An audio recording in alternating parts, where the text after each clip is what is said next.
Starting on July 9, 2018, WAAF IHCC collaborated with Breast Care International, the Agboba Health Committee, and the Standpoint TV show to bring screenings for HIV, hepatitis, malaria, abnormal blood pressure, eye disease, and breast cancer to the people of Accra. Over the course of 3 days, WAAF IHCC, with help of the University of California Education Abroad program students, visited 3 locations around the city, servicing 400 individuals in the process. Specifically, the screenings were held at the Dome Market, the Agboba School Park, and Tima Station. WAAF IHCC's mission is to help battle the spread of HIV/AIDS and mitigate its effects on communities by providing care and support centers and developing and implementing pragmatic intervention programs. HIV stands for human immunodeficiency virus. It is a virus that attacks your immune system, meaning you're more likely to become sick. HIV can be spread through unprotected sexual contact, unsterilized needles, or from mother to child, either during childbirth or breastfeeding. These are the only ways that you can get HIV, meaning you cannot get HIV through sharing food or drinks, hugging or kissing, sharing toilet seats, or anything else. AIDS stands for acquired immunodeficiency syndrome. When left untreated, HIV continues to damage the immune system and causes AIDS. At this stage, the body is unable to fight off certain infections and cancers. However, HIV can be treated with ARTs or antiretroviral therapy. You take a pill every day, and after some time, your immune system is back to normal. When this happens, you are said to be virally suppressed, meaning that you cannot transmit HIV to other people. It is important to get tested regularly because with early treatment, people with HIV can lead a normal life. Good morning. My name is Eddie Donton. I'm the CEO of West Africa AIDS Foundation and also the Medical Director of the International Healthcare Center. The West Africa AIDS Foundation and the International Healthcare Center were being set up. There was a thinking behind it, and the thinking was that we wanted to be able to provide services across, the entire cascade, especially when it comes to communicable conditions. So we didn't want to just focus on treatment. The whole idea was we wanted to make sure that people actually would be empowered, they'll be sensitized, they'll be educated, so they wouldn't even have to end up coming into the health facility. But then on the other hand, should we find cases, at least we'll be able to refer them, and then we'll be able to take care of them. Also, sometimes when you go out and you reach out to people, they're not very comfortable if you see them for one thing and then you refer them to another place, then they need to start up the entire process again. They always want to be assisted by people that they are used to. So that was sort of like the thinking behind it. And then the other reason was that we knew we were going into a field that would require some support, because we know that persons living with HIV and those affected or infected with tuberculosis normally come from the poorer, communities. So to be able to ensure that they have care, we would definitely need some support, and so that's why we wanted to rely on the West Africa AIDS Foundation as an NGO that would enable us seek for grants and funding. The thing is, we all understand that Ghana is dealing with this. All of us, we are in it. So, and you can't manage HIV single-handedly. Right. So nobody wants to make it look like I do more or I'm more important when it comes to HIV. So at WAAF, we never have that notion. It's like we are not concerned about numbers that we reach, which I know some entities want to showcase that look at me, look at the numbers that I see, because maybe that might give you access to more funding or something. I don't know what it is. We don't care about those things. Even if it is one, it makes a difference. So yes, we are really into collaboration, and especially for the treatment aspect, we know we have to work very closely with the Ghana Health Services, because first of all, they are in control, the Ghana Health Service National AIDS Control Program. So in terms of things like making sure that we are following the proper guidelines, we need to work closely with them, making sure that our staff is trained up to date. We need to work with them. Even having access to antiretroviral medications, we need to work with them. come here with HIV issues, they come here with TB issues, they come here with everything. So we've sort of like put ourselves in a situation where we are able to handle people confidently, people coming here, and then if the need arises, we can actually even go to your home to ensure that you still access the services. And I think people are very satisfied with that, that type of care. And what really touched me was that I didn't really see full-time healthcare providers. We had doctors that were coming and going, working at multiple places, and I was like, no, this thing requires people to be here full-time. So that's when I said, no, I think if I put myself to it, I'll be able to learn much about it, and it's a field that I'll be interested to go into. And I have never really felt like this is a boring field. People ask me these questions. I've been in it now for 15 years. And people ask me, you must be doing the same thing, First of all, the fact that we provide integrated services doesn't make it boring for me, because I see clients with everything. In terms of the HIV aspect, the psychosocial side of it is what really gets me, motivated. We are learning. Also, looking even at the area of our key populations, which started not too many years ago. Before, nobody was paying any particular attention to them. But now we are realizing that this is also a very key group for us to, focus on. And it's something that we are really enjoying. It's like we feel we are making an impact in the lives of so many different people. It's all because we just feel every individual counts. It's not about figures. It's not about numbers. It's about people's lives. So really, if you save one, it matters.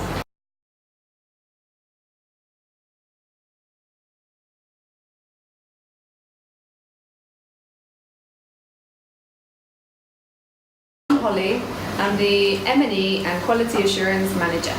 Way back 20 years ago, we started, as you know, as a care facility, as a hospice. And then as ARVs became available in Ghana, and as we kind of grew, we changed more into a kind of treatment site. We still have our clinic, but we also run like education and outreach and preventative programs as well. Actually, when I got back here, Eddie had started WAAF and IHCC, so I sort of like rolled into it. Even though at that time I didn't know much about infectious diseases, and particularly HIV, I really knew very little about it. But I found it a very interesting concept that he had started with the WAAF and the IHCC, and I really saw at the time the need for what was being set up. And this was at a time where there weren't antiretrovirals in the country. Lots of people were having full-blown AIDS, and people were dying. Stigma was so high. So when I joined in the beginning, I can really tell you they were lacking a lot of things. Nothing was really well structured. So even access to just basic laboratory tests was very difficult.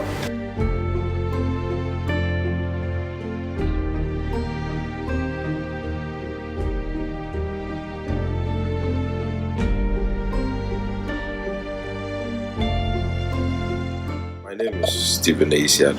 I'm a public health specialist and currently the head of National AIDS Control, STI Control Program of the Ghana Health Service. WAAF is an NGO. They also do some part of the interventions in the civil, what we call a civil society. But WAAF has also the International Healthcare Center. They provide antiretroviral therapy, so they build their capacity to take care of people living with HIV. So they do that. In addition to all of this, they also participate in coordination meetings, and they contribute to the review of dashboards, for HIV.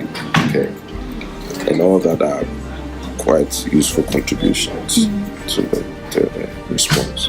They participate in general programs, HIV days, celebrations, and all that, and they also contribute to linking people to care. I know that they also participate in taking care of TB clients as well.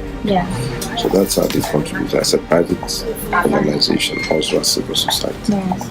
I'm the technical coordinator for the technical support unit of the Ghana AIDS Commission at the Greater Accra office. We have regional offices in all, but we don't have a physical presence as Ghana AIDS Commission at the regional level. We work through the regional coordinating councils, and what we do is to provide a coordinated decentralized response.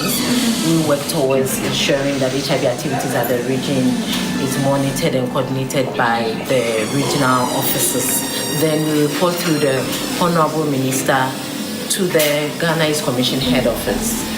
My name is Cosmos Ohiniaji. I work at the Ghana AIDS Commission as Acting Director for Technical Services, and I'm here with Kweku Osei. I'm the Acting Director for Policy and Planning. Most of the health facilities that provide HIV services are public health facilities, meaning they belong to the government. But there are a few private sector facilities that also support treatment for HIV, and WAAF is one of them, through the IHCC. And I say that WAAF is one of the foremost private sector agencies or entities that feed into HIV treatment services in this country. They have played that role very well.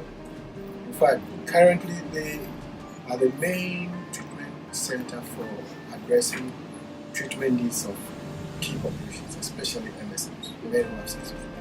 So WAAF supports the Ghana AIDS Commission in training service providers on the use of the community-home-based care. So that's one. Another thing that WAAF did was to also work with the Ghana AIDS Commission to also develop the first ever advocacy manual for persons living with HIV and civil society organizations.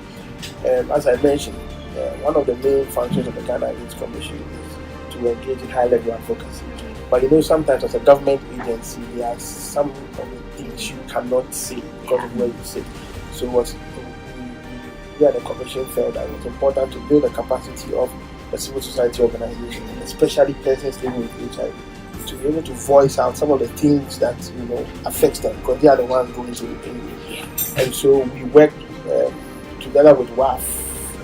We worked with the persons living with HIV and some civil society organizations to develop an advocacy manual. Our vision is to reach all disadvantaged persons, irrespective of where they come from. We say equal opportunities for all. And we have a mission to empower and advocate this disadvantaged population. We can WAAF, we go a long way back. Maybe nationally, and Eddie will tell you, we were the first partners of Canadian Crossroads International. WAAF was there before Proling joined in 2006. And so we were partners who have worked with this partner in Canada, and we go for partners meetings together, we go for conferences together, so we have worked together, WAAF and Proling. And we have come this far. We started with the general population, having support groups, both Proling and WAAF. One key thing is that WAAF had a clinical aspect, so when it comes to treatment, we always follow WAAF for treatment. That is when we have the money, then we go there. Yes. And so it's been a long time relationship that we have built on until now, and now we are working in key populations. Even on key populations, we've done a lot of exchange programs with WAAF. Their staff will come here, we share best practices, lessons learned on our program, and our staff will also go there. So we are also on a lot of coalitions together. Now NSA work together, largely HFFG working together. So for WAAF, I think we have a strong relationship with WAAF, and it's been a long-standing partnership. How has HFFG helped me? After the time we're implementing the project, I was a young person, a very, very young person. And personally, it helped me to learn how to take care of myself, because at a point there is some information my mother would not tell me. Even when I had my menses, I had to go and tell my friends. And then my sister heard it and went to tell my mother, hey, she's menstruating. Before my mother said, why didn't you tell me? But I didn't have that kind, I didn't come up, I wasn't trained that way. So I think the HMMD has helped me to be able to understand my own issues as a young person or as an adolescent. And then now I'm well informed to educate someone else or other young people who see to me as a role model or as a mentor at a point. Yes, so HMMG has really helped me. Now I'm so comfortable, confident, and proud. I can talk to people. I formed this organization. And what I try to do, I work with a number of managers and program people who handle a lot of, who are in charge of the various departments. And in our offices in the regions also, we have project coordinators who are responsible. What I usually do is to really ensure that the policies of the organization is implemented. I do a lot of engagement at national level and international level, and making sure that the organization's policies are known by donors and the board. I work directly with the board, I report to the board. I do a lot of capacity building for staff, because I'm a program person, I do a lot of capacity building. Stakeholder engagement at higher level, I get involved in that. So my name is Guru Sorensen. In fact, I use Guru. I am the head nurse at International Healthcare Center, and I'm also a project coordinator on the Care Continuum projects. As a project coordinator, I'm specifically working on the USAID Strengthening the Care Continuum projects, which is a key population project where WAAF specifically target MSM. So that is men who have sex with men. So we reach out to MSM within specific areas we've been assigned to give them education on HIV, safe sex, we distribute condoms and lubricants. So my name is Owusu Barnabas. I'm the laboratory personnel in charge. I've been working with WAAF for about 6 years. Here we try to counsel them, let them know the reason why they are supposed to be on the medication. And those medications, if you're on them, you need to eat very well. And here the eating habits of people is very bad. Okay, some hardly have a full meal for a day. So we need to also let them know the importance of all that before they start the medication. If not, you have someone either defaulting or relapse. Medications won't work. Or the person coming out to be resistant to the drug. If you are resistant to TB drugs, then that's serious. With the biggest strength we'll have to do with the links. In being an NGO, they have a lot of links with other organizations. So, and also outside, they are able to communicate with some organizations outside. So I think it puts them in a higher position. I'm Gifty Mali.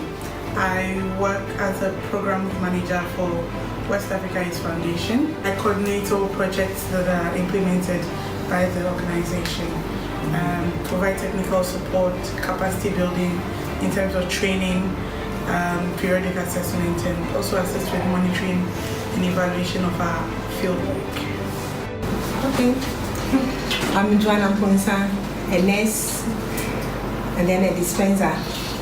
Because I'm a nurse, I do other nurses' duties, and then currently I'm managing the pharmacy.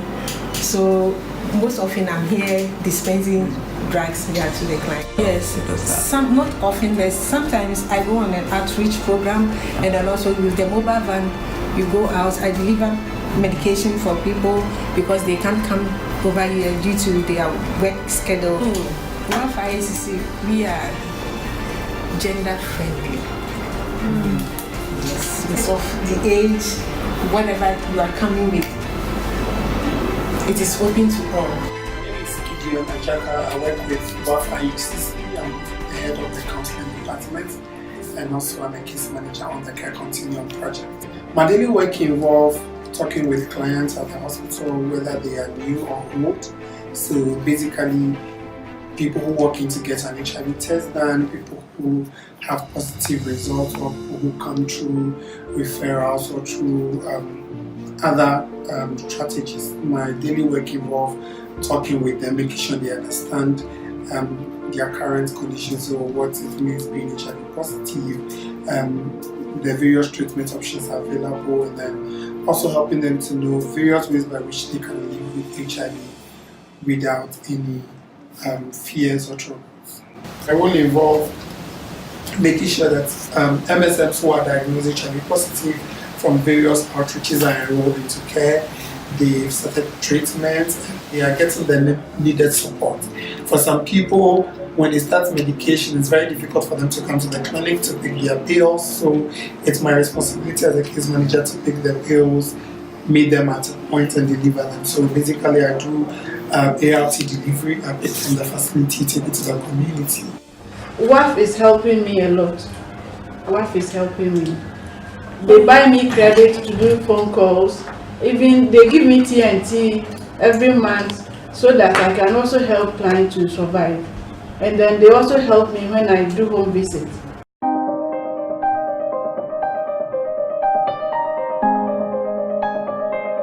To help them move beyond the first stage of denial, confusion, fear, into accepting your status and drawing out a positive living structure of how you're going to move on from the shock of it all. Come from the house with rice, sometimes 5 kilos rice, oil, because a client will call you, I don't have anything to eat though, I am coming tomorrow.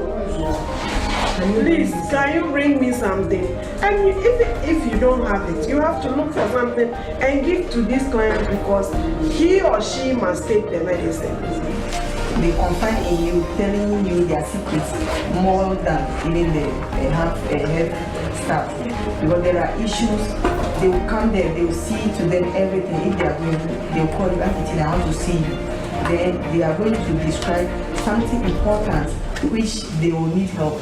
But they can't tell the health staff. I can't really tell them, they say no, I can't tell them, you are the one, because they know you are in the same situation with them.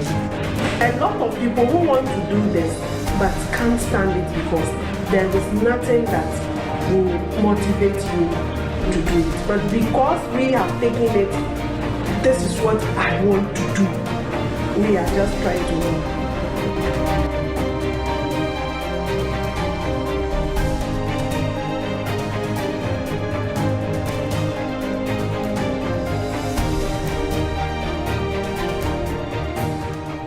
CSS came in, it has improved the work in the sense of those times we normally focus at the hospital, but this is the community-based something because we were trained, and I could say the small allowances that they have been given also accepted, also help us, because at times you know that there is a client here that you need to visit. You have the zeal, you can't sleep over that client, but you don't have the means to go there. But when the CSS came in, that small allowances that they have been giving us, we use those things to reach out to the clients. A CSS project, we're able to trace the lost clients, defaulters, lost to follow up. We're able to trace and bring them back on board. So there are a lot of them that are back now on medication and are doing well. There is this lady, very aggressive like this, pregnant woman, has been diagnosed positive, and she said she's going to kill herself. They give everything, they say no, if she gets one, she's going to kill herself. So I have to come there to cancel her, then disclose my status. When I said it the first, I said, Madam, you are just lying. So she started asking questions. So during the answers, she realized that what I'm saying is true. And that lady is still living, and now she has about 3 children. But you talk to somebody, and at the end of it, the person feels like, had it not been you, I wouldn't have been on this earth up to this time. So the little that you do for the person and you appreciate it, one day, when they are also okay, it comes back to you. We are not just doing it because we want to do it. I think it has to come from your heart. If you don't have passion for it, you can't do it. Something like treatment failure. People are on antiretroviral treatment and might be failing. Ideally, you should be able to do a test that will support your thinking. But this test is not readily available, and even if it is, it's very, very expensive. So again, you have to use your clinical eye and the little, laboratory test that you will have. You have to use that to try and, determine if it is something you should pursue, meaning that you're going to be changing people from one line of medications to another line. And in Ghana, we only have first line and we have second line, meaning if you fail your first line and you fail your second line, we don't really know what to do for you anymore. So we are not very keen on changing people. But at the same time, if somebody is truly failing and you don't change them, they will also end up dying. No, we have some clients who come here and they can't even afford to pay for anything we give to them. They come here with nothing, but still we have to give them their medication. So we have people who cannot afford for their even basic labs to start them with medication. HIV care is so advanced now. You can now live a totally normal life. You can, if you get viral suppression, you can have children, you can breastfeed your children, you can live a normal lifespan. It's so advanced now. But I think there is still this perception that HIV is something dreadful, something absolutely terrifying. The biggest challenge actually is to help, let's say, a newly diagnosed person come to terms with their state. For some people, it's extremely difficult for them to accept the fact that they are HIV positive. And I had to use different strategies, different experience, different examples just to give them the reassurance that, okay, so yes, you could test negative at a point, you can test positive, but then all hope is not lost. We need a fully automated chemistry analyzer. We also need a fully automated hematology analyzer.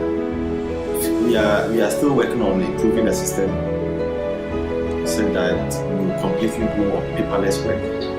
If we're going to make any significant headway with, achieving 90-90, we have to get rid of some of this fear which surrounds HIV, because it's so oppressive and it's such a barrier.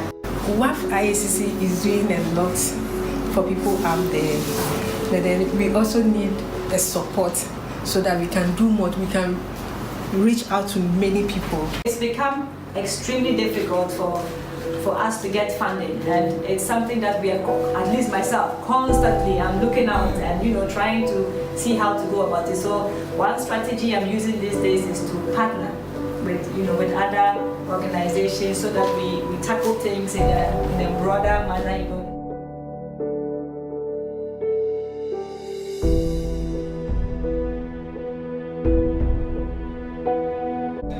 HIV AIDS and then hepatitis B. So we are getting into the community to have a discussion with each and every one. Israel, I'm a Ghanaian. I deal in printing of books and t-shirts. We should take care of the health of the people and the sanitation. Okay. That was from Abukobi East. Okay. It's under Ghana Health. Community Health Committee is under Ghana Health. So we work within the community, make sure their sanitation is healthy, and then the health issues we take care of it. And then we organize program for them. Okay. So it is just this year that we started to have a program with the community. Okay. Yeah, but we have had a series of programs before yours. The first program that we had is a health talk and a health screening with the International Healthcare Center and then West Africa Foundation. I'm Sawole Misa. Our goal was to actually synthesize the community about the need for us to be conscious of our health. We need to keep our environment clean. Well, when our environment is clean, it will prevent diseases. So I believe that's the basic. So if you don't have a clean environment, it will lead to numerous diseases. What I would like to share is, our Ghanaian mentality, see the wait and see attitude, and I believe that is not the best. We need to, work at whatever is put before us. So we need more laborers, we want more people to join us so that we'll be able to reach our community and educate them on the need for them to stay healthy and have a healthy lifestyle.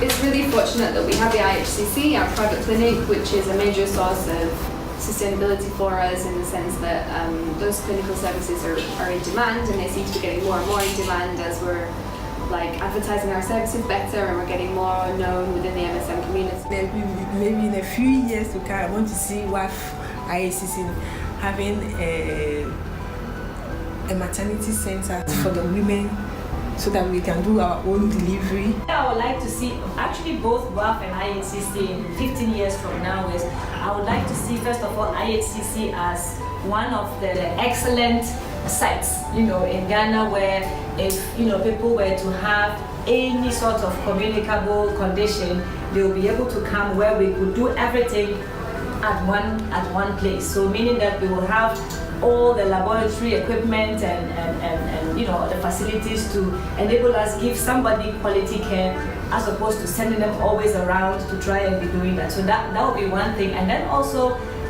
manned with people with the expertise, and especially like now some areas we are sort of like when multiple had some of us, but if we could get a few more staff to support in that area. But for WAAF, I would just wish that we would have, some partnerships, concrete partnerships with similar organizations in the West African region.